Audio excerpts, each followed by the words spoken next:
ॐ अज्ञानतिमिरान्धस्य ज्ञानञ्जनशलाकया चक्षुरुन्मिलितं येन तस्मै श्रीगुरुवे नमः। हरे कृष्ण।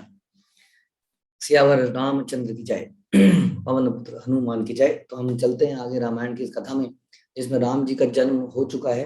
आपने देखा कि आपने पढ़ा किस प्रकार बड़े प्रयत्नों के बाद, आशीर्वाद के बाद ये चार पुत्र राजा दशरथ को हुए और धीरे धीरे ये बड़े हुए और इनकी शिक्षा संपन्न हुई। और तभी जब राजा दशरथ इनके अपने पुत्रों के विवाह के बारे में चर्चा कर रहे थे, तो वहां पर एक महान और पराक्रमी ऋषि ब्रह्म ऋषि विश्वामित्र पहुंचते हैं। तो आप देख सकते हैं पीछे की तस्वीर में कि विश्वामित्र जो है आए हैं और राजा दशरथ जो है उनको प्रणाम कर रहे हैं। तो इस प्रकार से विश्वामित्र जब आते हैं तो महाराजा दशरथ और वशिष्ठ उनका सत्कार करते हैं, और सत्कार करने के बाद उन्हें राजमहल में लेके आते हैं और विश्वामित्र को सिंहासन पर बिठाते हैं। यस, तो ब्राह्मणों को बहुत ही रिस्पेक्ट दी जाती थी। क्षत्रिय ब्राह्मणों को पूजते थे और क्षत्रिय उनसे घबराते भी थे, क्योंकि ब्राह्मण के श्राप से सब कुछ नष्ट हो सकता था। और ब्राह्मण जो है अपने लिए कुछ नहीं चाहते थे क्षत्रियों से, वो क्षत्रियों का मार्गदर्शन करते थे कि कैसे राज्य चलाया जाए कि सभी कृष्ण भावनामृत बने। तो उन्होंने विश्वामित्र को सिंहासन पर बिठाया और उसके बाद विश्वामित्र ने जब राजा दशरथ से उनका हाल चाल पूछा, तब राजा ने विनम्रता पूर्वक बोला कि हे ऋषियों में श्रेष्ठ, आपके आने की यहाँ पर आपने मेरे पर कृपा करी है, मैं ठीक से हूँ, और आपके यहाँ पे आने का कोई विशेष कारण है तो बताइए, मैं आपकी कैसे मदद या कैसे सेवा कर सकता हूँ। तो विश्वामित्र ने उत्तर दिया, मैं एक महान यज्ञ के संपादन में लगा हूँ, जो कि मैं काफी समय से कर रहा हूँ, लेकिन वो यज्ञ मैं पूरा नहीं कर पाता हूँ, क्योंकि जैसे ही मैं यज्ञ पूरा करने लगता हूँ तो मरीच एवं सुबाहु, ये दो राक्षस आकर उस यज्ञ भूमि को गंदा कर देते हैं, उसके संपादन कार्य में विघ्न डालते हैं, मेरी वेदी को बार बार दूषित कर देते हैं। और इन भयानक राक्षसों का वध करने के लिए मैं आपके पुत्र राम को अपने आश्रम में ले जाने आया हूँ। और मैं आपको आश्वासन देता हूँ कि राम इस कार्य को सरलता से कर सकता है, इसलिए घबराइए मत। केवल 10 दिन के लिए मुझे राम को दे दीजिए और मैं राम जो है सुरक्षित वापस लौट आएंगे। ये सुनते ही दशरथ जी कहाँ पर जाते हैं, उनके पैरों से जमीन खिसक जाती है। क्योंकि उन्होंने कभी ऐसे, अभी तो उनके लिए, क्योंकि जैसे एक माता पिता के लिए हमेशा उनका बच्चा छोटा ही होता है, तो इस प्रकार से राजा दशरथ जो है उनको बहुत ही छोटा मानते थे। तो इस प्रकार से राजा दशरथ कांप गए जब उन्होंने ये विचार सुना, तो और सुनते ही वो बेहोश हो गए। लगभग 1 घंटे तक वो बेहोश ही रहे, ऐसा प्रेम था राजा दशरथ का राम के लिए। और 1 घंटे बाद जब वो उठे तो उन्होंने विश्वामित्र को देखा और बोला, देखिए विश्वामित्र, हे ऋषिवर, मेरे प्रिय पुत्र राम की आयु 16 साल की है, वो कभी युद्ध भूमि में गया ही नहीं। हाँ, वो राक्षसों का, ऐसे ऐसे भयंकर राक्षसों का जिन्होंने आपने नाम लिया है, सुबाहु और मरीच, ऐसे राक्षसों को कैसे कैसे उनसे लड़ पाएगा, कैसे वो जंगल में रह पाएगा। इसके बदले में आपको अपनी सारी सेना देता हूँ, सारी सेना को ले जाइए, हाँ, और उन राक्षसों का वध कीजिए, मैं राम के बिना जीवित नहीं रह सकता। हाँ, तो दुख से विक्षिप्त महाराज दशरथ जो है विश्वामित्र के आग्रह को नकारते रहे, मतलब किसी न किसी कारण से, और असंगत वाणी बोलने लगे। अब जो है विश्वामित्र को एकदम से क्रोध आ गया। हाँ, आप जानती हैं, उन्होंने, क्योंकि उनको अपने ऊपर और उनको भगवान राम के ऊपर कॉन्फिडेंस था। ऐसा बताते हैं कि विश्वामित्र को पहले से ही पता था कि ये भगवान राम है। जब विश्वामित्र की एक अनूठी कहानी है, उनकी कहानी हम कभी और सुनेंगे, बट वो बहुत ही ज्ञानी पुरुष थे, ब्रह्म ऋषि बन गए थे। वो पहचान गए थे कि राजा राम जो है अवतरित हो गए।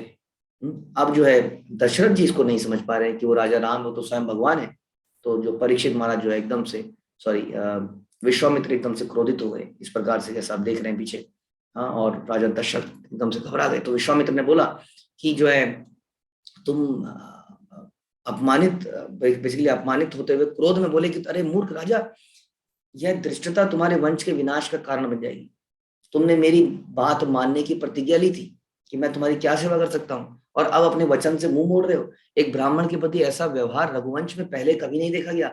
अब इस घृणित स्थान से मैं तुरंत प्रस्थान करूंगा। अब ये सुनकर बड़ी स्थिति बड़ी गंभीर हो गई थी, मतलब काफी, क्योंकि ब्राह्मण, जैसा हमने बताया कि ब्राह्मण का जो है श्राप जो है बहुत ही प्रॉब्लमेटिक है। तो क्या किया जाए। अब राजा दशरथ परेशान थे, क्योंकि अगर वो अपने बच्चे को भेजते हैं तो समस्या है, अगर वो नहीं भेजते हैं तो समस्या है। तो राजा दशरथ फिर से प्रणाम मुद्रा में आए और उनको समझाने के लिए उनके पास वशिष्ठ आए, जो उनके कुल पुरोहित थे। तो वशिष्ठ ने तुरंत राजा दशरथ को समझाया कि हे राजन, धर्म परायणता को त्याग कर अपने पूर्व संचित पुण्यों का नाश मत करो। एक ब्राह्मण को इस प्रकार से अपमानित मत करो या उसको नाराज मत करो। आप विश्वामित्र के आग्रह को स्वीकार कर लो। विश्वामित्र निश्चय ही शास्त्र एवं राक्षसों के संहार की शक्ति राम को प्रदान करेंगे। यानी कि उन्होंने कहा विश्वामित्र खुद ही उन राक्षसों को मार सकते हैं, उनके पास इतने अस्त्र हैं, शस्त्र हैं, वो ब्रह्म ऋषि हैं। तुम घबरा रहे हो, वो सारी शक्ति राम को देंगे। हाँ, वे राम की सहायता इसलिए कर रहे हैं ताकि राम का नाम हो, पुत्र के, आपके पुत्र का गौरव हो सके, उसमें वृद्धि हो सके, नहीं तो वो खुद ही इस काम को कर सकते हैं। अब जब ये उन्होंने अपने गुरु से सुना, तो वशिष्ठ ने, तो गुरु के वाक्यों पे हमें पूरा विश्वास होना चाहिए। गुरु मुख पद्म वाक्य चित्ते थे करिया कि आर ना करे कोई आशा। हाँ, तो उन्होंने इसको ध्यान से सुन के इसको तुरंत अपनाया, माना, और राजा दशरथ का भय कम हुआ और वो विश्वामित्र के प्रस्ताव से सहमत हो गए। और दोनों भाई, अब क्वेश्चन ये आता है कि उन्होंने तो राम जी के लिए बोला था, लेकिन ये जो भाई थे लक्ष्मण और राम, ये हमेशा साथ में ही रहते थे। दशरथ जी ने राजा राम को सभा में बुलाया ये बताने के लिए कि ऐसे ऐसे आपको विश्वामित्र के साथ जाना है, लेकिन साथ में लक्ष्मण भी आ गए और लक्ष्मण ने भी जाने का आग्रह किया। और फिर दोनों ही भाई विश्वामित्र के साथ चल पड़े, अपने अपने धनुष लिए। राम एवं लक्ष्मण भी विश्वामित्र के पीछे पीछे चल पड़े। तो इस प्रकार से ये आगे, इनकी यात्रा आगे बढ़ती है। और ये आगे जाते जाते चलते चलते चलते कोई इसमें कोई वो नहीं था, कोई क्या कहते हैं, कोई रथ पे नहीं गए थे, और जंगल में जा रहे थे। और हम इन इन इन घटनाओं से सुनते हैं कि किस प्रकार से राजा राम बचपन से ही किस प्रकार से तपस्या, इस उम्र में भी तपस्या के प्रति, जबकि वो स्वयं भगवान थे। हम लोग कई बार कई फैसिलिटीज की मांग करते हैं कि हमारे जीवन में ये फैसिलिटी होनी चाहिए, ये फैसिलिटी होनी चाहिए, स्कूल्स में, कॉलेजेस में ये फैसिलिटी होनी चाहिए। लेकिन हम देखते हैं कि राजा राम न केवल यहाँ पर धनुर्विद्या लेंगे और बाकी शस्त्र अस्त्र विद्या लेंगे विश्वामित्र से, बल्कि यहाँ पर उनकी मदद भी करेंगे, राक्षसों का संहार भी करेंगे और पूरी मतलब उनके साथ रहेंगे। किस प्रकार से वो राक्षसों का वध करेंगे और बहुत ही कष्टमय स्थिति में रहेंगे। तो राजा राम जो है लक्ष्मण के साथ, विश्वामित्र के साथ चल पड़े। अब चलते चलते तीनों ने सरयू एवं गंगा नदी के तट पर प्रसन्नता पूर्वक रात्रि व्यतीत करी और अगले दिन प्रातः काल विश्वामित्र दोनों भाइयों को लेकर नदी उन्होंने पार करी, गंगा नदी को पार किया। तो उस रात में वो गंगा नदी के इसी पार सो गए और अगले दिन मॉर्निंग में उन्होंने नदी को क्रॉस किया। तो गंगा के दक्षिणी तट पर पहुंचकर राम ने घना निर्जन वन देखा। बहुत ही घना था, निर्जन था, कोई वहां दिखता नहीं था, बड़ा भयानक सा था।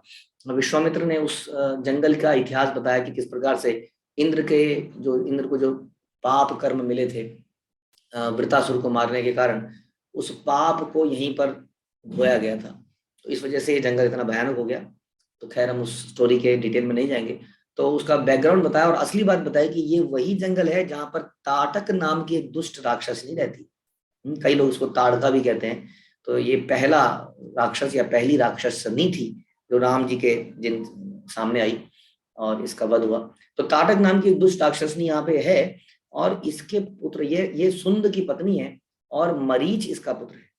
और वो मरीच वही है जिसके लिए मैंने तुम्हें बुलाया है। तो ये उनकी माँ है मरीच की और बड़ी खतरनाक है। इसने यहाँ पर बिल्कुल मतलब सारे लोगों को परेशान कर रखा है, कोई भी धार्मिक कार्य करने नहीं देती है। इसलिए जंगल में सब भाग गए, यहाँ कोई नहीं आता, ये निर्जन स्थान हो गया है। आज तुम इस राक्षसनी का वध करके सारे देश के लोगों को यहाँ से इस राक्षसी से मुक्त करो। हाँ, तो राम के हृदय में क्या ये आता कि ये तो एक स्त्री है, स्त्री का वध कैसे हो सकता है। तो विश्वामित्र उनको ज्ञान देते हैं शास्त्रों से कि ध्यान रखे, आप इसको एक स्त्री के रूप में मत देखिए, ये एक बहुत बड़ी राक्षसनी है, इसको इस रूप में देखिए। और इतिहास में ऐसा कई बार हुआ है। इंद्र ने विरोचना की पुत्री को वध किया था जब उसने पृथ्वी को नष्ट करने का प्रयास किया। उसी तरह भगवान विष्णु ने भृगुमुनि की पत्नी का वध किया था जब उसने इंद्र की हत्या करनी चाहिए थी। तो इतिहास में ऐसा हुआ है, आप इसको एक स्त्री मत समझिए, ये बहुत ही दुष्ट राक्षसनी है और इसका संहार कीजिए। मेरी आज्ञा का पालन करने हेतु स्वयं को तैयार करिए। यह आज्ञा पाकर राम ने अपना धनुष तान लिया। और धनुष को क्या किया, अभी ताड़का तो यहाँ पर नहीं है कहीं पर, तो उन्होंने क्या किया, धनुष में जो प्रत्यंचा चढ़ती है, जो उसमें वायर होती है जिससे कि खींचा जाता है, उसको ऐसे करके जोर से छोड़ा। तो वहां पर एक जबरदस्त ध्वनि हुई। अब इस ध्वनि को ताड़का ने सुना, मेरे जंगल में कौन मेरे को तंग करने आया है। वो तुरंत उस ध्वनि की तरफ भागी और उसने और वहां भागते भागते भागते इसके ध्वनि के उद्गम स्थान पर आ गई, जहां पे राम और लक्ष्मण और विश्वामित्र खड़े थे। आगे बढ़ते हुए ताड़क ने धूल की आंधी उड़ाई, इतनी धूल की आंधी उड़ाई उसने कि राम और लक्ष्मण कुछ भी देख पाने में असमर्थ है। बड़ी भयानक स्थिति है, हम देख नहीं पा रहे हैं, ऐसे में शत्रु हमारा अटैक कर सकता है। तभी ताड़का ने पत्थरों की वर्षा आरंभ कर दी और इन्हें कुछ दिख ही नहीं रहा है। तो श्री राम ने शीघ्र ही ताड़क की दोनों भुजाएं काट दी, अपने बाणों से सारे पत्थर समाप्त किए। थोड़ी देर में वह धूल समाप्त हुई, ताड़क की दोनों भुजाएं कट गई थी। लक्ष्मण जी ने तुरंत उसके कान काट दिए और राम के आदेश पर नाक का अगला भाग काट दिया, लेकिन मारा नहीं। अब विश्वामित्र जो है देख रहे थे, वो थोड़े परेशान हो रहे थे। ताड़का ने पुनः पत्थरों की वर्षा कर दी। विश्वामित्र देखने लगे कि राम जी अभी भी दया कर रहे हैं एक स्त्री के नाते। तो तभी विश्वामित्र बोलते हैं, अपनी दयालु प्रवृत्ति को त्याग दीजिए और इस ताटक का वध कर दो। श्री राम ने एक विशेष बाण को आह्वान किया, स्वर्ण बाण, और उसकी राक्षसी पर वार किया और राम के बाण के उग्र बाण ने ताड़क की छाती को भेद दिया, जिसके फलस्वरूप वह भूमि पर गिरकर मर गई। विश्वामित्र, श्री राम एवं लक्ष्मण ने वहां पर प्रसन्नता पूर्वक उसके बाद रात्रि बिताई। सारे उस देश के लोग ताड़क के जो उसने इतना वहां पे संग्राम मचा रखा था, लोगों को परेशान कर रखा था, उससे मुक्ति दिलाई। और अगले दिन सुबह विश्वामित्र ने राम जी और लक्ष्मण को दिव्य अस्त्रों का पूर्ण ज्ञान प्रदान किया। क्योंकि विश्वामित्र के बहुत बहुत सारे दिव्य अस्त्र शस्त्र थे, आप सुनेंगे बाद में रामलीला में रावण के साथ युद्ध में भगवान राम इन बाणों का आह्वान करते हैं, इन बाणों का प्रयोग करते हैं। तो विश्वामित्र, श्री राम और लक्ष्मण अब आगे की यात्रा में निकल गए और विश्वामित्र के आश्रम की तरफ बढ़े, जिसका नाम था सिद्धाश्रम। तो उसके पास जब पहुंचे तो श्री राम ने ऋषि से उस पवित्र स्थान के विषय में जिज्ञासा करी और विश्वामित्र ने बताया कि ये स्थान पहले श्री वामन देव, भगवान वामन देव का स्थान था, और उसकी कुछ कथा सुनाई। आश्रम पहुंचकर विश्वामित्र शीघ्र ही अपने यज्ञ में लग गए। जो जिस यज्ञ को में व्यवधान डालने वो सुबाहु और मरीच वहां पर आते थे। तो उन्होंने यज्ञ को शुरू किया और राम और लक्ष्मण को बता दिया कि यही वो जगह है, बड़ा सतर्क रहिए, क्योंकि दोनों राक्षस अचानक से कहीं से भी आ जाते हैं और सब कुछ विध्वंस कर देते हैं। तो राम और लक्ष्मण डट गए। उन्होंने रात और दिन बिना सोए उस जगह की रक्षा करी। ऐसा बताते हैं कि 6 दिन तक, 6 रातों तक दोनों ने वहां पर उसकी रक्षा करी और यज्ञ चलता रहा। यज्ञ में कोई विघ्न नहीं आया, यज्ञ अब अंतिम स्तर पर आ गया था, लेकिन ऐसा लगता था कि इस बार कोई आ ही नहीं रहा है। तो तभी अचानक से मरीच और सुबाहु अपने अनुयायियों के साथ उस स्थान पर आ गए और एकदम से उन्होंने उस स्थान पर एकदम से आक्रमण कर दिया। और इसको देखते ही, और राम और लक्ष्मण तो पहले से ही सतर्क थे, और उन्होंने, राम जी ने एक शक्तिशाली अस्त्र को छोड़ा जो मरीच की छाती पर लगा, लेकिन मरीच मरा नहीं। मरीच जो है 100 योजन दूर सागर में गिरा। तो ऐसा हम सुनते हैं कि वो वहां से उड़कर श्रीलंका के उस सागर में, साउथ में, पूरा पूरा साउथ इंडिया को क्रॉस करके सागर में गिरा। इतना दूर वो बाण से गिरा। और दूसरे बाण से राम ने सुबाहु की छाती को भेद दिया, जिससे वह धराशायी होकर भूमि पर गिर पड़ा। और तीसरा अस्त्र छोड़कर राम ने अन्य राक्षसों को भी भगा दिया। तो इस प्रकार से सुबाहु जो है मर गया। मरीच बहुत कई किलोमीटर दूर गया, एग्जैक्ट भाग ही गया वहां से, और बाकी राक्षसों को वहां से भगा दिया और सब क्षेत्र शांत हो गया और यज्ञ आराम से पूरा हुआ। यज्ञ में सफलता हुई। रात्रि व्यतीत हो जाने पर राम ने ऋषियों के पास पूछा कि क्या कोई और सेवा है। अब तो ये मारे गए, ताड़क भी मारी गई। तो ऋषियों ने उत्तर दिया विश्वामित्र की आज्ञा से कि हम सब राजा जनक द्वारा आयोजित एक महान यज्ञ में संपलित होने जा रहे हैं, मिथिला में जा रहे हैं। आप दोनों भाइयों को हमारे साथ चलने की, हम आप दोनों भाइयों से विनती करते हैं कि आप दोनों हमारे साथ चलें। तो राम ऋषियों के संग जाने के लिए तैयार हो गए और पूरे दिन यात्रा करने के पश्चात उनका दल सोन नदी के तट पर पहुंचा, जहां उन्होंने रात्रि में विश्राम किया। अगले दिन प्रातःकाल उनका दल आगे की यात्रा पर चल पड़ा और सायंकाल तक, अगले दिन शाम तक वे गंगा नदी के तट पर पहुंच गए। राम ने विश्वामित्र से गंगा नदी के इतिहास में पूछा कि गंगा नदी कैसे संसार में आई। तब विश्वामित्र ने बताया कि किस प्रकार पूरी गंगा जी का, किस प्रकार से सगर और जो भी है, कई सारी लंबी कहानी है जिसको हम भागवतम में डिटेल में पढ़ सकते हैं। तो उस पूरी गंगा नदी के आने की कथा उन्होंने सुनाई। विश्वामित्र द्वारा राम को गंगा और गंगा के पृथ्वी पर अवरोह की रोचक कथा सुनते हुए पूरी रात व्यतीत हो गई। तो इस प्रकार से बहुत ही सुंदर वर्णन यहाँ पर रहा कि किस प्रकार से भगवान राम ने अपने गुरु की आज्ञा के लिए और पिता की आज्ञा के लिए इतना भयंकर रिस्क लिया और जंगल में इतने कष्टों में वो रहे वहां पर, और उन्होंने सबका सारे राक्षसों का संहार किया। हाँ, उन्होंने अपने गुरु की आज्ञा को, अपने पिता की आज्ञा को बड़ा इंपॉर्टेंट माना। हमने देखा किस प्रकार दशरथ जी ने भी अपने पुत्र राम को दे दिया अपने गुरु के कहने पर। हाँ, और अल्टीमेटली सबको सफलता प्राप्त हुई और भगवान की कृपा प्राप्त हुई। और अब ये चल पड़े हैं मिथिला की तरफ, जो कि ऐतिहासिक घटना है जहाँ पे राजा राम का स्वयंवर होना है। इस कथा को हम आगे पढ़ेंगे।